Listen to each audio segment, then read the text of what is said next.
Jangan lupa like dan subscribe ya. Halo guys, assalamualaikum warahmatullahi wabarakatuh. Kembali lagi di channel Dimas. Apa aja dibahas.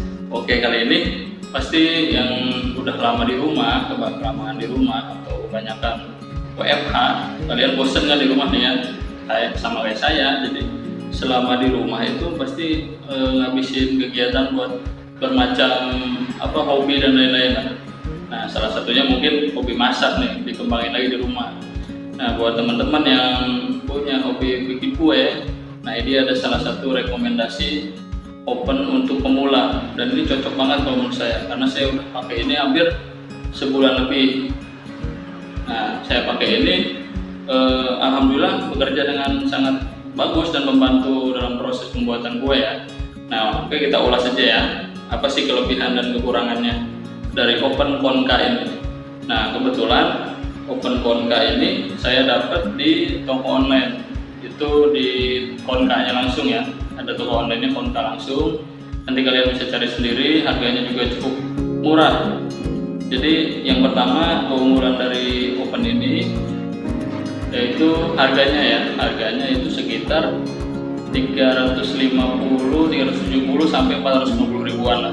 Dan itu ya murah gitu kan, apalagi bagi kita pemula kan, belajar dulu, nggak perlu yang mahal-mahal gitu kan. Yang penting kita tahu dulu prosesnya kayak gimana, cara kerjanya seberapa, baru nanti kalau udah expert baru kita bisa beli lagi yang lebih bagus gitu. Dan ini cocok banget nih buat belajar gitu, buat dengan kapasitas untuk konsumsi sendiri gitu. Nah, ini cocok banget.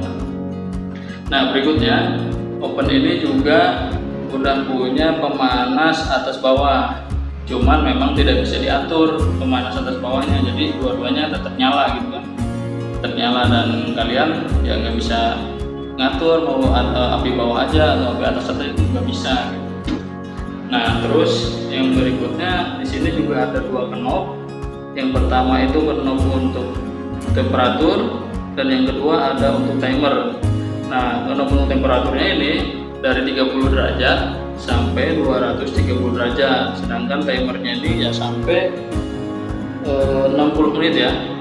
Dan di sini juga ada lampu indikator, jadi seandainya timernya mati ataupun ininya mati, ini nggak nyala, jadi kalian bisa enak gitu kontrolnya gitu ya. Dan di sini juga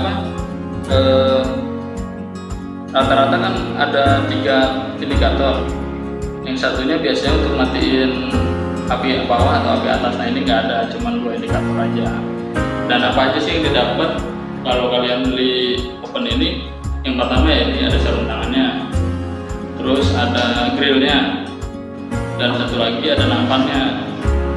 Nah, oven ini mungil banget guys, jadi ukurannya itu cuma 375 mm alias 37 cm sininya panjangnya, sedangkan lebarnya itu cuma 24 cm dan tingginya itu cuma 23 cm.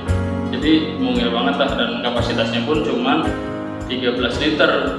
Jadi kalau untuk konsumsi rumahan, konsumsi sendiri ya cocok lah. 13 liter itu mungkin ya, kalau buat panggang ayam mungkin muatas setengah ekor mungkin, atau mungkin ini bukan ayam tapi mungkin burung puyuh bisa lah masuk ke sini gitu. Jadi ini memang cocok untuk bikin kue, bikin roti, bikin atau bakar ayam juga, panggang ayam juga bisa ya gitu. Dan saya juga udah pernah nyoba, nanti saya tunjukin foto-foto hasil yang udah pernah saya bikin pakai oven ini gitu. Nah, oven ini terbuat dari bahan stainless, jadi nggak bakalan berkarat. Dan ini kaca depannya pun ada 3 lapisan di sini nih. Kalau menurut itu 3 lapisan, tapi saya lihatnya cuma 1 ya gitu. Dan ini juga gampang dibersihkan, dan di belakang ini ada kayak keluar uap ya, maksudnya keluar uap, jadi tekanan itu juga bukan meledak. Jadi ini ada tekanan angin keluar panas. Jadi insya Allah aman lah untuk dipergunakan bagi kalian pemula yang mungkin selama ini masih pakai kompor oven kompor, ataupun bukan pakai ya kompor oven manual lah gitu ya. Dan kalau mau beralih ke oven listrik ya ini barang yang tepat loh saya. Harganya murah, yang penting itu. dan nggak rewel, bandel gitu. Dan yang kekurangannya di sini tuh yaitu ini tombolnya cuma ada 2, apinya nggak bisa dimatiin satu, dua-duanya harus nyala, terus tidak ada lampu di dalamnya gitu. Jadi kalau misalkan apinya mati itu gelap, kalian harus pintar untuk lihat hasil kuenya udah matang atau belum gitu. Nah terus lainnya juga apa lagi ya, jadi menurut saya sih produk ini cukup membantu kalau buat kalian yang ingin coba belajar bikin roti, bikin kue sus, bikin nastar dan lain-lain gitu ya. Untuk lebaran ini kan biasanya orang mau lebaran ini sering banget tuh coba-coba bikin kue ya, buat konsumsi sendiri ataupun buat dijual dan lain-lainnya. Dan yang paling penting, salah satu tips nih dari saya kalau buat kalian mau beli oven ya, yang pertama itu kalian harus pastiin daya listrik oven ini sesuai dengan daya listrik rumah kalian. Jangan sampai daya listrik ini melebihi daya listrik rumah kalian.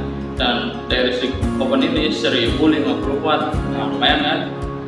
Kenapa bisa tinggi? Karena dua-duanya juga nyala gitu, nggak bisa mati satu-satu. Mungkin kalau mati satu-satu bisa setengah-setengah ya. Dan itu nggak mati, nggak nyala terus-terusan, dia kadang nyala.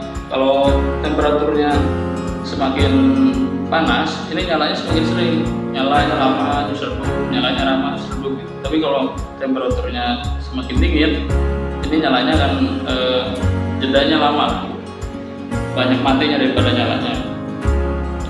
Nah, kalian harus pastiin bahwa kapasitas daya listrik di rumah kalian itu cukup untuk bisa menyalakan oven ini. Terus yang kedua lagi, kapasitas dari oven tersebut berapa liternya gitu. Nah, kapasitas oven ini 13 liter, apakah sudah sesuai dengan kebutuhan kalian atau belum gitu kan. Nah, yang ketiga tentunya bahan-bahan yang dipakainya, jangan sampai bahan-bahannya itu udah karat gitu ya, udah karat dan sebagainya. Dan yang keempat itu ya ini, kalian perlunya yang gimana, apa api bawah aja atau api atas aja atau dua-duanya nyala atau seperti apa, itu harus juga jadi pertimbangan gitu kan. Nah mungkin itu aja tips dari saya.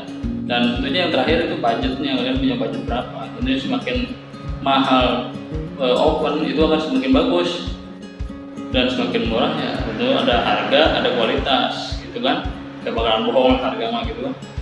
Nah jadi saya udah pakai oven ini udah hampir sebulan, dan ini hasil-hasil yang udah saya bikin.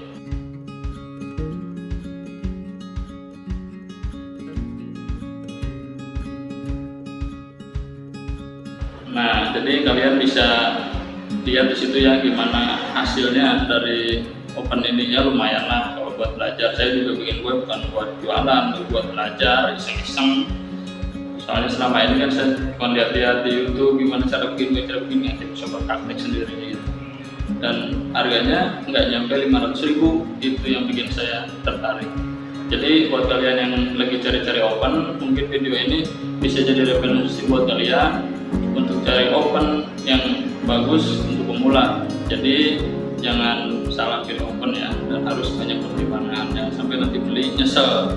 Dan hati-hati, oven dengan microwave itu beda loh ya, dan kalian bisa cari tahu sendiri lah apa bedanya gitu. Oke, terima kasih, dan saya tunggu subscribe dan like-nya, share video ini jika menurut kalian bermanfaat, dan sampai jumpa. Assalamualaikum warahmatullahi wabarakatuh.